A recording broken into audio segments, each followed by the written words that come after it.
Hey everybody, it's Michael at Gotcha Rocks, and in this this is part 4 of making an opal ring from start to finish.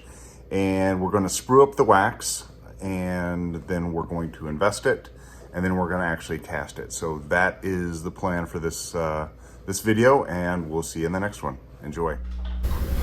All right, in this section right here, I'm basically I didn't have a big enough wax wire to sprue this ring up because it's kind of a substantial ring. So what I'm doing is just taking a smaller wax wire, folding it over on itself, and then I'll fuse it together with my pen and attach it to the ring.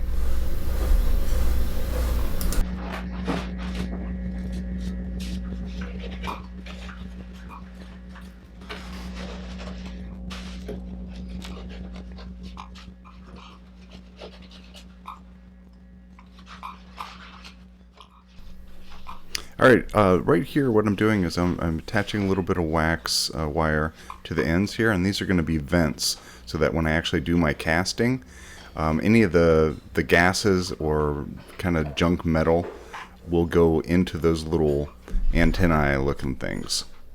All right, so I'm weighing the wax with the sprue base. Now I'm going to spray it with some coating to keep the surface tension down so I don't get bubbles.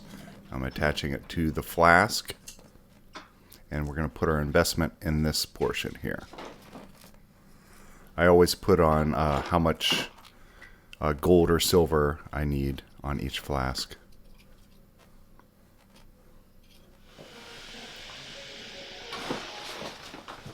Here I am, I'm mixing up the investment right now. And I'll add water to this. All right, here I'm adding the water to the investment. You can see that little poof of powder, so you see why I wear a mask. You don't want to breathe this stuff. All right, so we're going to take this to the vacuum machine now. So we're going to vacuum out any of the oxygen and stuff like that. We want to just get this really mixed so there's no air bubbles when we actually pour it onto our wax piece and fill up the flask. So this is the vacuum caster. There are many different types of these. So this one, we're going to just turn it on, and we're going to hit the investment, and that's going to create a vacuum. Always kind of push on the base, don't push on the top. These bell jars will collapse on you if you do that. So we're going to let it go for a little while, and just let it bubble in there. I'll show you a picture of that.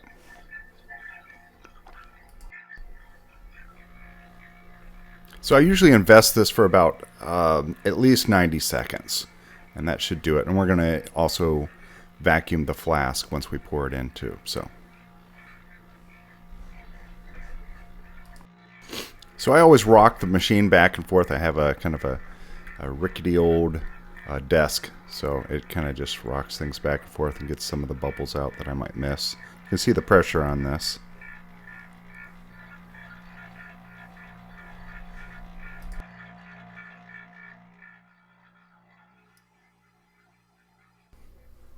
All right, so once we're done with the first investing, we're going to pour the investment onto the wax. There it is in there, and we'll fill it up and pour down the side. And we're going to do the same process again. We're going to invest it, get all the oxygen out, and once again, I do it for about like 90 seconds at least.